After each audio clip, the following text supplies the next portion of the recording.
Shalom saudara-saudara yang dikasih dalam Tuhan Yesus. Jumpa kembali bersama channel YouTube saya, Shalom by Victor Rianto. Apa kabar? Luar biasa.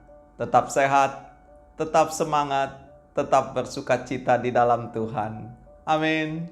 Saudara yang dikasih dalam Tuhan, hari ini kita mau belajar dari firman Tuhan yang diambil dari Yohanes yang kelima, ayat yang kedua sampai yang ke-9.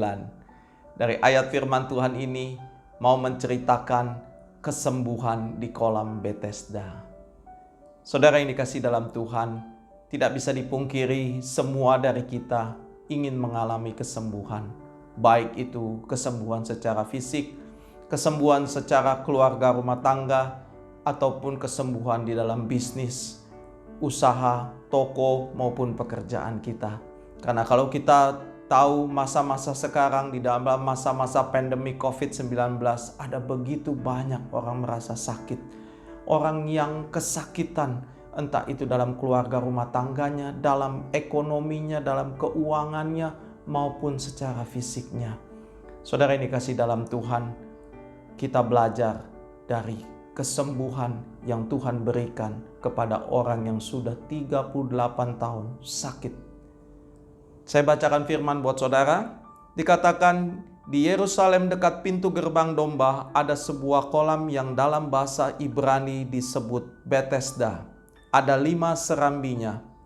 Dan di serambi-serambi itu berbaring sejumlah besar orang sakit, orang-orang buta, orang-orang timpang, dan orang-orang lumpuh yang menantikan goncangan air kolam itu. Sebab sewaktu-waktu turun malaikat Tuhan ke kolam itu dan menggoncangkan air itu, barang siapa yang terdahulu masuk ke dalamnya sesudah goncangan air itu menjadi sembuh apapun juga penyakitnya.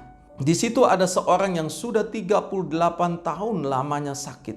Ketika Yesus melihat orang itu berbaring di situ, dan karena ia tahu bahwa ia telah lama dalam keadaan itu, dan berkatalah ia kepadanya, "Maukah engkau sembuh?" Saudara yang dikasih dalam Tuhan, apa yang menarik dari ayat firman Tuhan ini? Bahwa dikatakan di serambi kolam Bethesda ada sejumlah besar orang-orang yang sakit. Ada orang yang buta, ada yang timpang, ada yang lumpuh. Dan juga ada orang yang selama 38 tahun sakit. Saudara yang dikasih dalam Tuhan, yang menarik dari ayat ini dikatakan di ayat yang ke-6, dikatakan apa? Ketika Yesus melihat orang itu berbaring di situ. Saudara yang dikasih dalam Tuhan, pastikan kehidupan saudara dilihat oleh Tuhan. Biarlah Tuhan melihat kehidupan saudara, kehidupan rumah tangga saudara, keluarga saudara, maupun kehidupan bisnis, toko, usaha maupun pekerjaan saudara. Amin. Karena ada begitu banyak orang, tapi Yesus cuma melihat kepada orang itu. Biarlah mata Tuhan tertuju kepada saudara dan saya. Amin. Dikatakan apa? Maukah engkau sembuh? Saudara yang dikasih dalam Tuhan, pertanyaan itu juga yang ditanyakan Tuhan kepada saudara dan saya.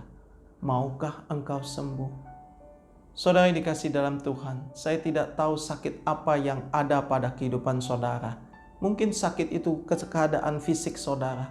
Mungkin sakit itu sakit keluarga rumah tangga saudara. Mungkin hubungan suami istri yang sudah lama sakit. Hati suami yang sudah tawar kepada istri, atau istri yang tawar kepada suami, maupun anak-anak yang sudah menjauh daripada orang tua.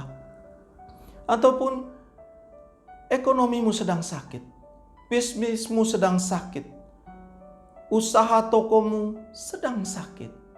Hari ini Tuhan bertanya, maukah engkau sembuh?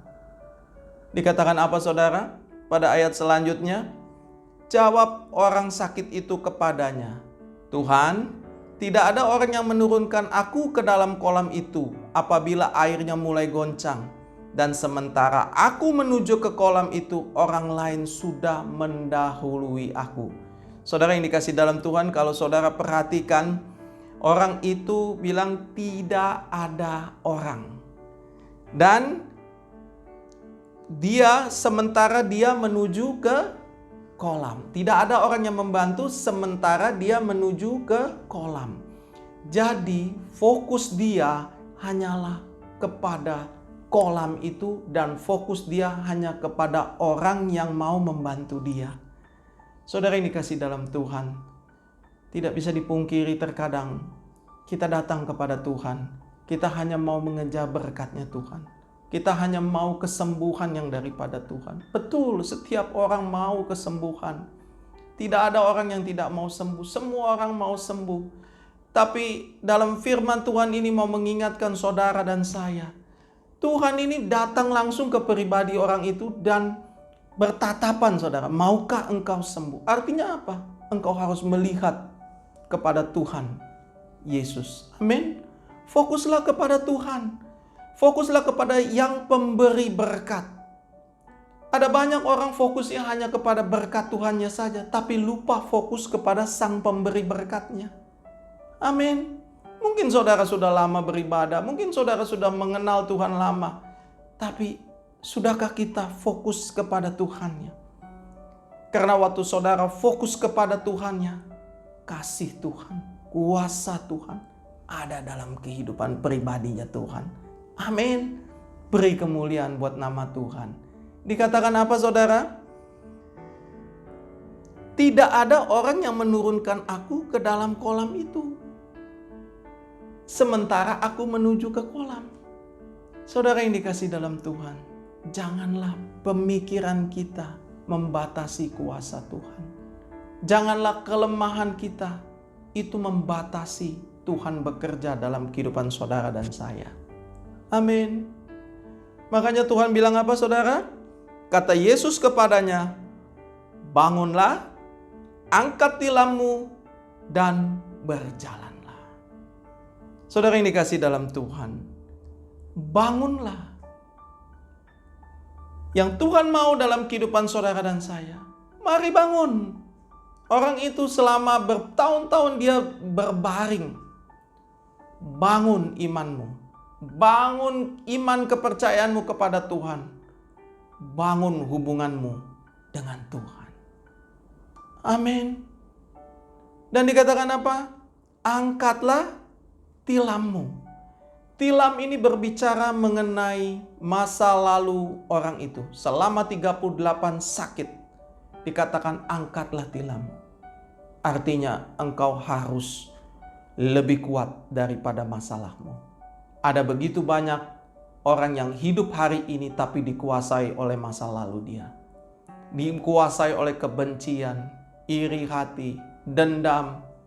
Saudara yang dikasihi dalam Tuhan, marilah kita menguasai masalah kita. Bukan kita yang dikuasai oleh masalah. Seperti orang itu. Orang itu selalu dikuasai masalahnya karena dia tahu bahwa dia sakit. Tidak ada orang yang membantu dia. Dia di pikiran dia dibatasi oleh kelemahan akan tubuhnya. Tapi hari ini Tuhan bilang, angkat tilam dan berjalanlah. Mari mulai melangkah dalam kehidupan rumah tanggamu, keluargamu, ataupun dalam usaha dan bisnis. Marilah melangkah. Saya tahu masa-masa pandemi ini masa-masa yang tidak gampang.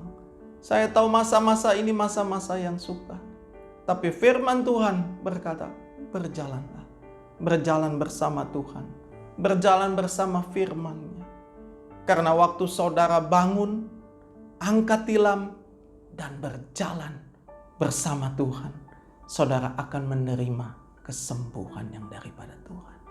Amin. Dan dikatakan apa? Dan pada saat itu juga sembuhlah orang itu. Lalu ia mengangkat tilamnya dan berjalanlah. Saudara yang dikasihi dalam Tuhan, mari kita taati akan setiap perintah Tuhan. Ada begitu banyak perintah Tuhan di dalam Alkitab. Mari kita turuti, saudara. Amin. Dan waktu saudara mengikuti akan perintah Tuhan, saudara akan melihat kesembuhan dalam kehidupan semua aspek kehidupan saudara dan saya. Haleluya. Saudara yang dikasihi dalam Tuhan, Hari ini kita sudah belajar bagaimana kita menerima kesembuhan yang daripada Tuhan. Yang pertama, biarlah mata Tuhan tertuju kepada saudara dan saya. Dalam kehidupanmu, dalam kehidupan keluarga rumah tanggamu, dalam kehidupan bisnismu, usaha toko maupun pekerjaanmu, biarlah mata Tuhan tertuju kepada saudara dan saya. Amin. Yang kedua, saudara yang dikasihi dalam Tuhan, marilah kita fokus kepada Sang Pemberi berkat. Jangan kita fokus kepada berkatnya, fokuslah kepada Tuhan. Karena di dalam Tuhan ada kasih yang luar biasa.